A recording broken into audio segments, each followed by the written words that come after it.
So I'm at my house and I pulled the bed off of the white truck. It kind of went okay. I had these cables rigged up that were supposed to work, but they were too long because once the lift goes all the way up there, the lift maxes out and it can't get high enough. So I had to rig up something else because lifting it from underneath can bend the bed. I've lifted beds that way before with this lift, and it works out okay. But if you really like the bed, if it's nice southern bed like this one is, you'd rather probably not bend it and everything. So anyways, did that, got it off. I got a whole, that's the bucket of rust. That's about half full 5-gallon pail of rust that I got off the frame. Tried to clean up the ground as best I could. I got these plates from Rust Busters. They work pretty well.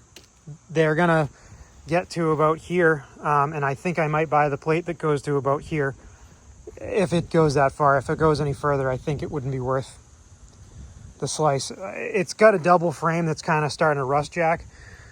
If you look down here, it's kind of like, I don't know, it's not like cracked because this is like a mount of some sort. This is like where it gets split together because this frame is in sections from the factory. And the rear section here is just getting rough. I also have an 8-foot bed truck at my house that I could probably chop the whole frame off of and replace it if I really was so ambitious. This cross member has a little window that you can see the tank right in there that I don't expect you to see. It's in pretty decent shape. I don't want to replace all of it all at once. So the issue that I have is that I'm going to try to do the rear frame repair, whether it's all the way or not. The spare tire carrier is junk, so that's getting fixed and replaced. I have one. My thing is, I don't really want to do this cross member yet. My theory is the sending unit, it's here and accessible now. I can upgrade it to, Fleece makes one that they have one that has an in-tank pump, but they also have one that you can run an AirDog return line to or a fast return line to, so that you can, how do I say it? So that you can have the fuel air return go to it and not have to cut your fuel hose, right? So that was my theory. By doing that, I'd put a AirDog on it or whatever I felt like putting on it.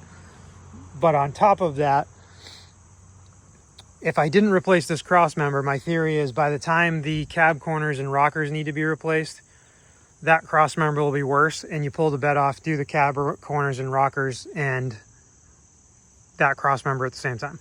So I don't know. Let me know what you think in the comments below. What you would do. It's not like a budget thing. It's more like how far do you go with a project truck that's got 240,000 miles on it? Because, like, let's be honest, if you got to 300,000 with this truck and that cross member needed to be replaced, those rockers were so far gone, even if they were covered in plastic, it would look rough. Where would you be, right? So I don't know. Let me know what you think in the comments. Tell me what you would do. I have plenty of trucks to drive. This isn't a get it back on the road yesterday kind of thing. It's just kind of a, nice and safe for the road for towing and everything, but also reliable. That's why I'm going to do the sending unit while the bed's off. Brakes and suspension and tires wise, this truck is in pretty decent shape. So it's worth the frame repair in my opinion, because let's be honest, a replacement crew cab long bed is probably $100,000+, and it has emissions. This is just an LLY Duramax. There's not very much emissions to shut the truck off like the newer trucks.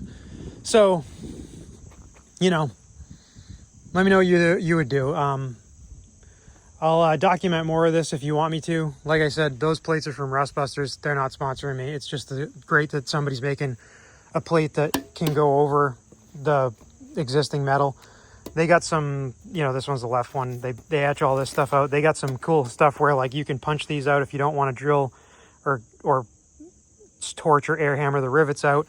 The only thing you definitely would have to do is the spring ones, because you have to get the springs hangers off of it to get to that, all that thing kind of thing. So anyways, let me know what you think in the comments. Tell me your opinion, what you would do, what you wouldn't do, that you would just sell the truck already. All right. Talk to you later, guys.